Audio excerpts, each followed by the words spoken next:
ألا يلا بنظرة من العين الرحيمة تداوي كل ما بي من أمراض سقيمة. ألا يلا بنظرة من العين الرحيمة تداوي كل ما بي من أمراض سقيمة. Fasal yang baru. Baru masuk ya, hal-hal yang diharamkan bagi orang yang batal wudu. Fasal yang baru, man intaqadha wudu'uhu haruma 'alaihi arba'atu asya. Siapa yang batal wudunya diharamkan baginya 4 perkara. Apa saja itu 4 yang diharamkan bagi orang yang batal wudu? Yang pertama adalah as-shalah. Orang yang batal wudu diharamkan baginya salat. Salat atau yang seperti salat. Seperti salat itu seperti apa? Sujud syukur atau sujud tilawah. Itu seperti salat kata ulama. Karena ada bentuk salat, sujud ya.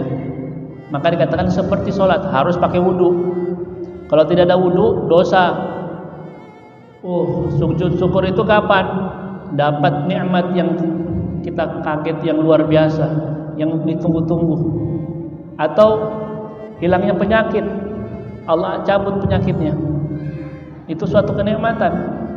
Mau sujud syukur harus dengan punya wudu, tidak boleh langsung sujud. Tidak boleh langsung sujud. Begitu pula khutbatul Jum'ah. Khutbah Jumat juga harus punya wudu. Makanya orang kalau khutbah Jumat terus batal wudunya, tidak boleh dia langsung lanjutkan. Wudu terus bagaimana itu? Malu atau gimana nanti? Tidak perlu sebenarnya malu, santai saja. Ini permasalahan gampang. Kan kita punya teks, ya. Kita punya teks khutbah. Umumnya orang pakai teks. Punya teks, sudah. Batal di mana khutbah pertama? Oke. Tidak apa-apa. Kalau batal khutbah, ulang dari awal kan? Ulang dari awal. Baik. Saya wudu sebentar ya, mau tunggu sebentar. Jangan terlalu lama. Jamaah gaduh ntar, bubar pulang orang sholat.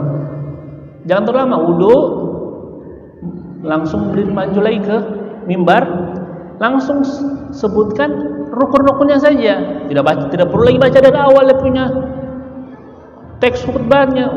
Bubar orang. Baca kerangkanya aja. Alhamdulillah wassalatu wassalamu ala Rasulillah. Usikum wa nafsi bi taqwallah. Baca ayat, ya kan? Kemudian duduk, khutbah kedua lagi lanjutkan seperti itu. Jadi gampang ya sebenarnya. Kalau mau khutbah keduanya belum baca doa, silakan khutbah kedua baca sempurna. Harus ada wudu, harus ada wudu.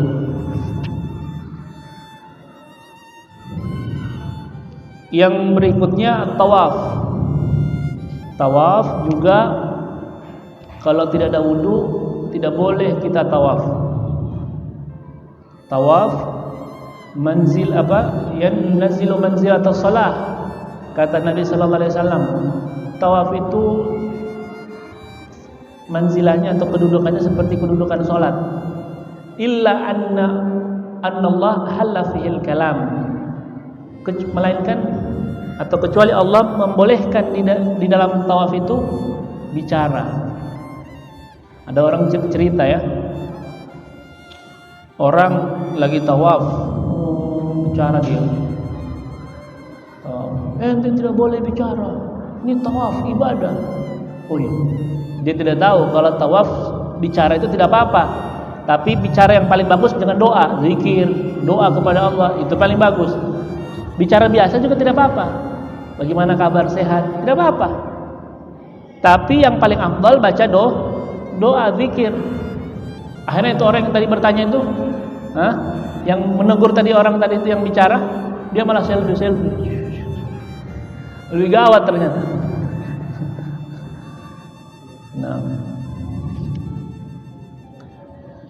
Terus kalau tawaf batal wudu bagaimana? Kita lihat. Saya batal wudu di tawaf pas putaran keberapa? Putaran kedua. Lihat. Saya pas batal itu umpama sana Hajar Aswad. Yang umpama atau disebutkan dari kiri ya. Sana Hajar Aswad. pas Hajar Aswad. Terus, oh berarti sini saya batal. Toh, saya nanti pi wudu dulu, ya, karena kan batal wudu saya ini karena kentut. Pi wudu dulu, selesai wudu, lihat batal. Oh ini sini, mundur sedikit, mundur, kemudian lanjut lagi tawaf. Gampang kan? Yang berikutnya mashul mushaf, menyentuh mushaf, menyentuh. Batal wudu menyentuh mushaf tidak boleh. Tapi kalau baca tidak apa-apa. Baca tidak apa-apa, yang tidak boleh itu menyentuh. Begitu seterusnya. Nah, menyentuh tidak apa-apa. Membaca tidak apa-apa, tapi menyentuh tidak boleh. Begitu pula kulit. Apa ini namanya? Apa? Covernya juga tidak boleh. Ini bukan Quran, ini cuma covernya. Tapi ini juga termasuk Quran. Maka tidak boleh kalau anda sentuh. Tempat yang biasa ditaruh Al-Quran, ada biasa masjid itu, tempatnya itu khusus untuk Al-Quran. Dia punya tempat khusus, mejanya khusus. Tidak diangkat-angkat Al-Quran dari situ. Di situ tempatnya. Samping mejanya saja. Tidak duduk. Tidak boleh. Karena itu tempat khusus untuk Al-Quran. Beda dengan meja yang biasa orang pakai belajar, orang pakai hal-hal yang lain. Tapi kalau meja yang sudah digunakan untuk Al-Quran, maka tidak bisa kita sentuh dalam keadaan tidak berwudu. Harus ada wudu. Walaupun tidak Quran di situ, tapi itu meja yang sudah biasa digunakan untuk Al-Quran. Nah. Yang berikutnya hamluhu, bukan menyentuh mushaf tapi membawa mushaf, dibawa mushaf. Ini lebih dahsyat, lebih double, menyentuh dan sambil membawa. Maka lebih jelas tidak boleh. Tapi ulama punya trik bagaimana kita membawa Al-Quran tanpa wudu dan boleh, halal. Ada triknya. Terkadang kita tidak punya wudu, mau wudu susah. Orang saling di jalan ini, macet mobil, mau suruh wudu bagaimana? Al-Quran di tas saya, iya kan? Apa saya harus keluarkan Al-Quran, saya buang, terus saya tidak usah bawa Al-Quran? Bagaimana caranya? Ulama bilang begini caranya. Niat anda membawa tas itu apa? Jadi lihat niatnya lagi. Innamal a'malu bin niat. Itu kaidah besar, kaidah yang terbesar dalam mazhab Syafi'i, dalam mazhab bahwasanya innamal a'malu binniyat, al-umuru bimaqasidiha. Innamal a'malu binniyat. Lihat niat anda apa? Saya membawa Al-Quran dan buku pelajaran, tidak apa-apa. Saya membawa tas tanpa niatkan Al-Quran, tidak apa-apa, boleh. Saya membawa buku pelajaran, tidak Al-Quran, boleh. Saya pokoknya gandeng tas saja, tidak niat apa-apa, juga boleh. Yang tidak boleh, anda bawa apa? Saya bawa Al-Quran, padahal tidak punya wudu. Itu yang tidak boleh. Kalau dia niatkan Al-Quran saja yang dia bawa, maka tidak boleh. Kalau dia tidak punya wudu, harus dia punya wudu. Jadi bagaimana? Ya ente niatkan. Saya tidak ada barang lain di dalam tas, hanya ada Al-Quran. Atau dalam saku di sini kadang. Terus saya tidak usah pikir tas, saku. Kadang tidak ada barang lain, ambil, kata ulama. Walaupun cuma satu jarum, taruh di situ. Niatkan bawa jarum, bawa Al-Quran dengan maka boleh halal. Harus ada niat. Ketika kita membawa, kita niatkan Al-Quran, maka dosa kita kalau kita tidak punya wudu.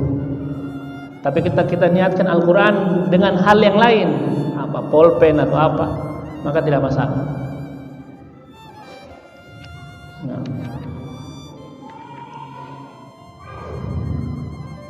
Itu bagi orang yang batal wudu. Wa yahrum 'alal junubi sittatu asya. Dan diharamkan bagi orang yang junub 6 perkara. 4 tadi kita sudah hafal. Salat, tawaf, megang Quran dan membawanya. 4. Tambahkan 2 lagi untuk orang junub, jadi 6. Begitu cara hafalnya. 4 tadi kita sudah tahu ya. Sholat, tawaf, megang, bawa. Tambahkan 2 lagi. Apa yang 2? Tadi yang sudah 4 tadi kita tahu, sholat, tawaf, megang, bawa. Yang 2 lagi, diam di masjid. Namanya lumsu fil masjid. Berdiam di masjid tidak boleh bagi orang junub. Tapi kalau cuma lewat tidak apa-apa. Tapi kalau dia diam dengan kadar tempo subhanallah tidak boleh. Tidak boleh. Itu kata ulama itu tidak boleh karena pertama ada firman Allah dalam Al-Quran ya, au abiris sabil, dibolehkan melewati masjid. Bagaimana ayatnya?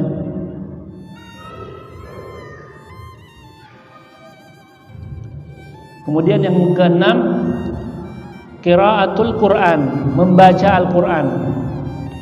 Membaca Al-Quran tidak boleh bagi orang yang lagi junub. Al-Quran ya, garis bawah itu Al-Quran, berarti zikir, tahlil atau apa saja yang bukan Al-Quran. Tasbih boleh walaupun lagi junub. Oh, saya punya wirid harian saya, baca wirid. Maksudkan wirid Anda itu ya baca wirid, zikir, ya, tahassun. Walaupun di dalamnya ada Al-Quran. Wirid saya itu ada juga dalam Al-Quran, ayat kursi dan sebagainya. Jangan Anda maksudkan baca Quran, maksudkan baca wirid, tahassun. Boleh. Baca wirid, baca tasbih, zikir. Tapi untuk Al-Quran tidak boleh. Harus mandi besar dulu. Dulu.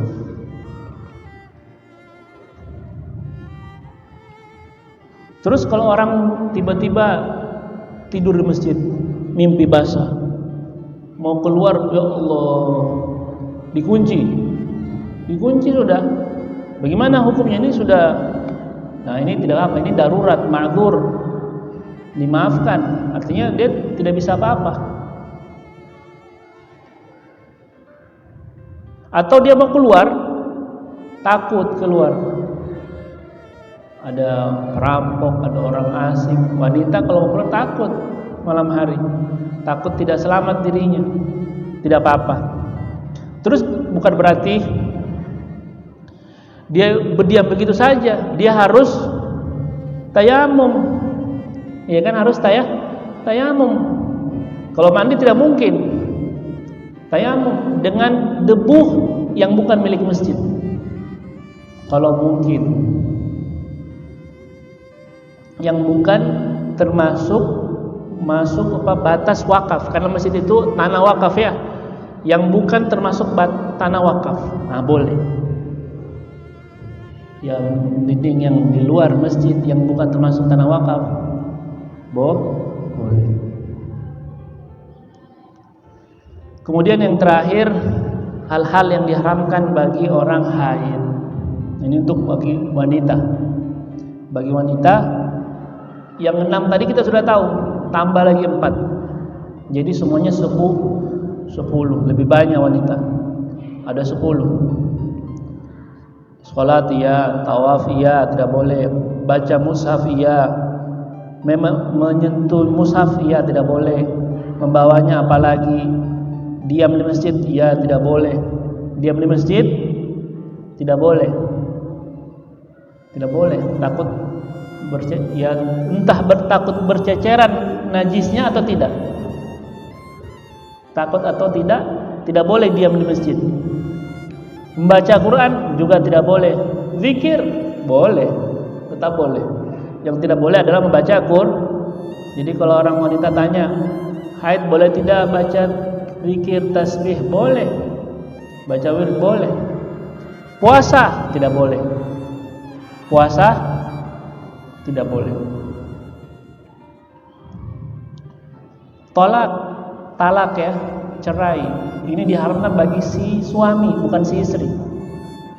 Karena talak biyadi zauj, di dalam kuasa genggaman seorang suami. Ia haramkan bagi si suami mentalak atau menceraikan istrinya ketika dia lagi haid. Karena dia harus tunggu suci, kemudian tunggu lagi haid yang baru. Jadi kelamaan iddahnya, makanya tidak boleh. Nah, jadi orang kalau diceraikan itu, ya iddahnya itu cara berhitung 3 kali suci kan? Berarti 3 kali suci, haid dulu. Jadi biasanya normalnya orang dicerai di waktu dia masih suci. Kemudian datang haid ya, suci 1. Suci, haid lagi, suci 2, 3 kali suci ya. Ini tidak diceraikan pas waktu haid. Suci belum dihitung. Nanti datang haid, suci yang kedua baru dihitung 1. Jadi lama ya. Enggak, maka diharamkan talak bagi si suami ketika si istri lagi haid. Wal murur fil masjid in khafat talwifahu. Lewati masjid ketika dia takut akan berceceran najis, maka tidak boleh dia melewati masjid. Beda sama orang tadi ya, orang yang junub. Orang junub kalau lewat tidak apa-apa. Kenapa? Kalau haid itu najis, kalau junub mani itu suci. Ya, beda ya, makanya lewat aja. Orang yang haid masjid tidak boleh jika dia takut berceceran. Kalau dia tidak takut, tidak apa-apa dia lewat. Nah, tapi ulama kembangkan masalah ini. Apa saja yang ditakuti akan mengotori masjid, maka tidak boleh orang tersebut masuk ke dalam masjid. Darah masuk masjid, tidak boleh. Bersihkan darah, sana masuk, bersihkan dulu. Takut berceceran kotor masjid. Bukan hanya perkara haid saja, apa saja yang ditakutkan bisa mengkotori masjid, maka tidak boleh orang tersebut masuk ke dalam masjid. Nah, yang terakhir, al-istimta' bima baina surrati war rukbah. Bersenang-senang bagi suami istri antara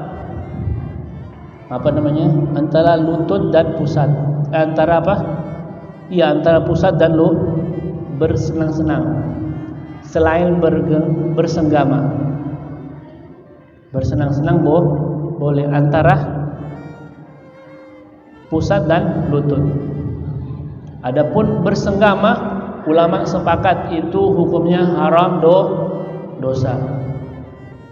Istimta juga dosa antara pusat dan lutut. Antara pusat dan lutut.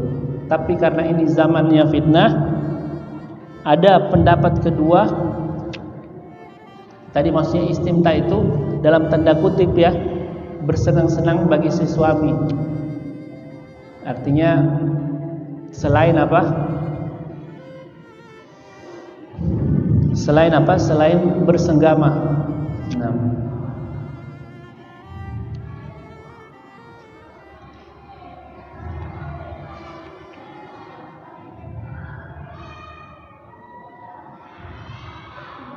jadi ini sebenarnya beliau mengikuti pendapat yang kedua, pendapat yang mudah lah bagi zaman sekarang, boleh bersenang-senang di antara pusat dan lutut. Hukum asalnya tidak boleh, walaupun cuma bersenang-senang. Kata Nabi, alaika ma fawqal izar. Bagi engkau si suami hanya yang di atas sarung, artinya di atas pusat. Adapun ketika dia lagi haid tidak boleh kau bersenang-senang, walaupun cuma bersenang-senang, tidak boleh. Nah, adapun apa? Bersenggama, ulama sepakat. Pendapat pertama, kedua, dua-duanya haram. Nah, ketika dia lagi haid. Wallahu a'lam. Silakan, ada yang bertanya?